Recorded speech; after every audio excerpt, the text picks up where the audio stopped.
Welcome to another episode, guys. Today we are working on something a little bit different. This is, of course, the budget build series. It's not my car. Someone else's car. Today we're going to put the clutch in. I did not get the clutch in time from where I ordered it from, but I did have another clutch that will work, and so I'm going to put it in because I really don't want to. Today's Friday afternoon, and I don't want to wait the whole weekend and then have to put the engine on Monday. There's so much more I can do if I get the engine in the car, and so I'm going to use this clutch for now.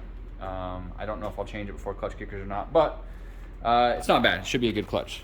So let's get into it. I ordered a new flywheel. That showed up. This is a Luke flywheel, L-U-K, from Rock Auto. This was $50, and I paid $25 for express shipping. So $75 for the flywheel. These ARP bolts we had in a box. They're used, so there's zero cost on that. This is a product that we make in-house. This is a adapter bearing, so it goes from 2J to CD009 transmission. The one that Collins and the other companies make is aluminum with a brass piece in it, and they just get shredded. And so this one actually has roller bearings in it, needle bearings. So it works really well. I've been using that on all of the cars we've done CD09s in, and it's a great product. This is the clutch I was talking about that I got the other day. Cost on this was $60.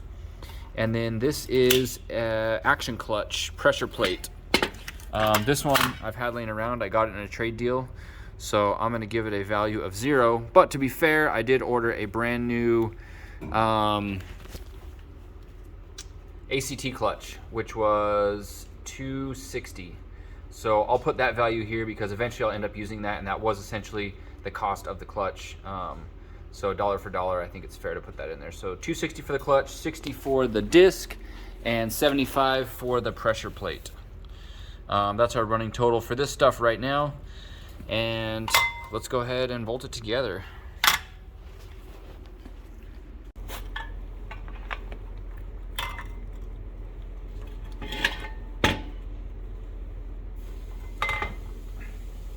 So even when I use a clutch alignment tool, I still check it by hand because you can see the tool can move quite a bit, so it's never really centered. And also, if you think about it, you stick it in and the weight of the clutch pulls it down immediately. So if you imagine it's got a little bit of rotation in every axis, of course it's going to go down because gravity of the disc is pulling it down. So I put the clutch on and then I cinch these down just a little bit so I can still move the clutch.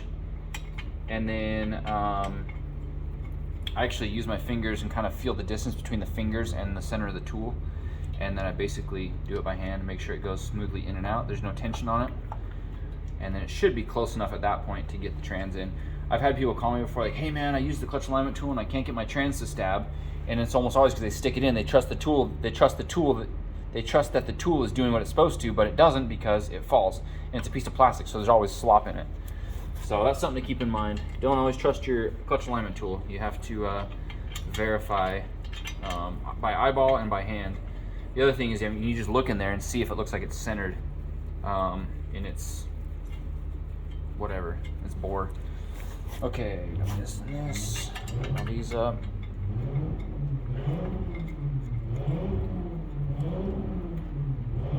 Anybody want to guess the sound of that engine? Leave it in the comments. What do you think's going on over there? What engine is it? Who is it, if you know who it is? And why is he or she revving up their engine so much? And what engine is it? Comment section. All right, getting all these finger tight. Okay, double check this. Looks pretty good. All right, now I'll cinch it down. Do you have any ATF? Like just whatever ATF? I don't know. Okay, totally check. I don't want to run over either right now.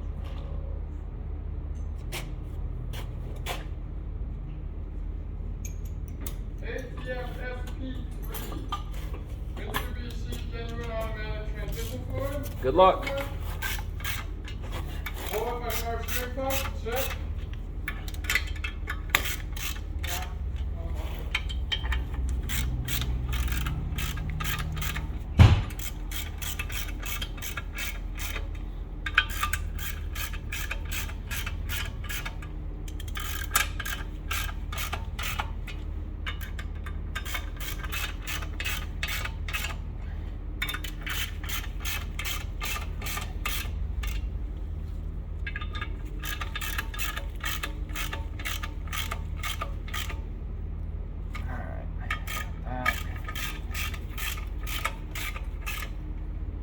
that.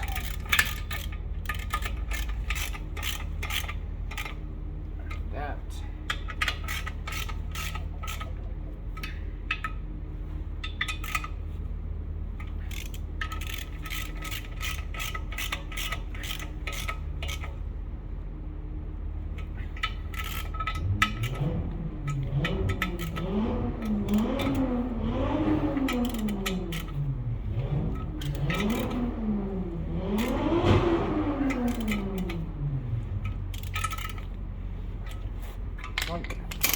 Looks good to me. Let's see if we can see in there.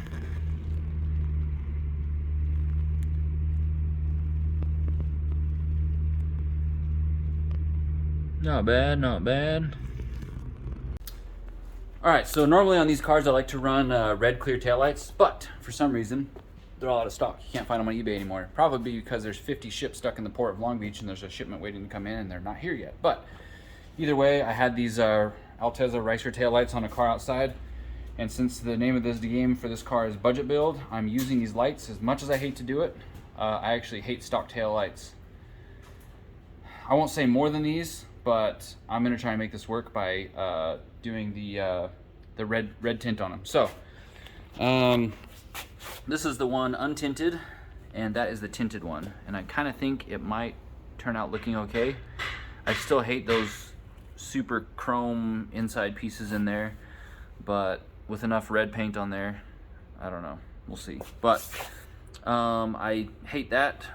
I hate stock taillights because they look super old and crusty and whatnot. So I'm hoping this turns out okay. I'll probably do the centerpiece in black instead of red, and so it's got the individual reds on each side, and I don't know. But as far as the back of the car in the style department, it's not going to look great anyways because the taillights aren't going to line up perfect. They'll be all right, but nah, who am I kidding? It's a hatch. It's going to look good in the back, no matter what I do. We're going to end up doing pop-up front headlights and Type 3s all around, and then whatever we can scab together of the Type 3, not the Type 3, the D-Max kit that's left over. I don't think it was too beat up when I got it from Jerry. So, cost of taillights, $0. We're still doing pretty well in that department of getting stuff for free or for really cheap. And I just talked to my buddy Dylan, and he actually makes a coil bracket to mount different types of coils on JZ engines. And he's a local guy here in Layton, and so he's actually gonna bring one down, and then we're gonna do kind of an install and show how it works, and use that to promote his product. So that'll be really cool, because usually when I put coils in my car, I just set them in there and they kind of flop around. And I haven't had any come out yet, but like being able to have them mounted in there is going to be a lot better than having them flop around. So that'll probably be in the next video. I showed you guys we found a clutch, so I'm trying to get the engine installed tonight. Jake and I just bled the brakes on this car. Well, half of them. We got the fronts to get fluid out of them. And so I'm going to finish bleeding the rears, and then we'll have full brake pressure. And then that's just one more thing out of the way. Then when the trans goes in tonight, I'll be able to bleed the clutch and get that going. And so the hydraulics will be done, that'll be done. With the CDO9 and S chassis, we have to bang the tunnel. So I'm gonna take some measurements from the, basically from the firewall to the center of the trans, and try and bang it out before we actually put the engine in. Because I don't wanna put it in, mark it, pull it back out, bang it. And so I'm gonna take some rough measurements of that. I could probably look at my Shark car too and see where I banged on that one, just to get an idea of like what I'm working with. But that's the next step. Onward and upward. I decided to paint the centerpiece black. It was actually Jake's idea. I think it'll look good with the red taillights. I used trim and bumper paint, and then we actually masked off those two reverse lights because we're trying to kind of mimic this look. Obviously, it's not going to be perfect, but it gives it something to break up a little bit, so it's not just all black or all red. So I wonder what it's going to look like with these. I'm going to take one of these and set it next to it.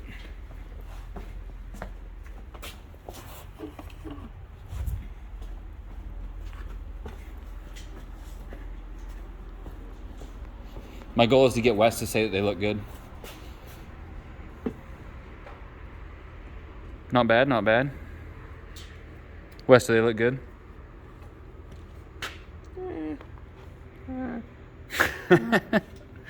Wait till I wrap it. I'm not gonna tell anyone what color yet, but just wait till I wrap it. Then you'll like it, Wes. Then you'll really like it. Nah. So we realized we had to make some space in the trans tunnel for the CD009. So before we made it to the engine and get all that stuff done, we decided to put the trans up on a trans jack. And we already have the bracket, so we can line up how far back it sits in the car with the bracket. Anyways, we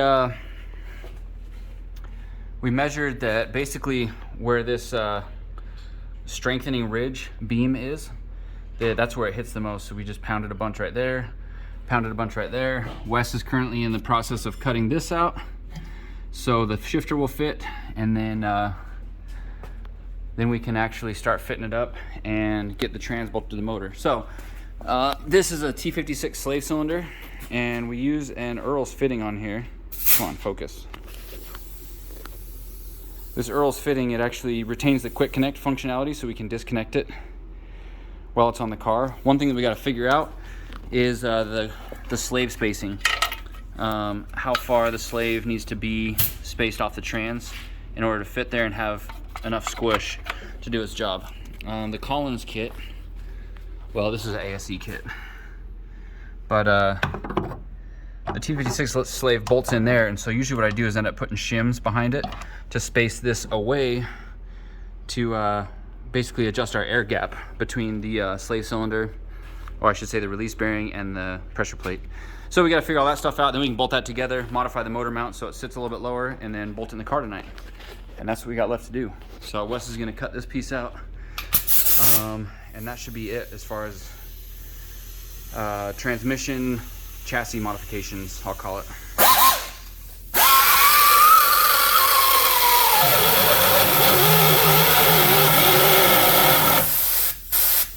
That grinder does not sound healthy.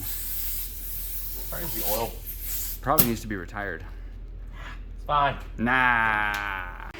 Hey, what you doing there, bud? Oh, hey.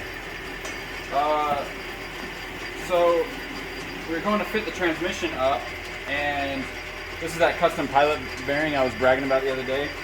I've got a few revisions, and this was kind of like a leftover one, and it's actually a little bit too deep, or sorry, too long, so I have to cut some of it off. That's what's nice about having a lathe in the shop. I just chuck it up in the lathe, we're cutting a little bit off until it's the right length. So I think this will be my final cut here.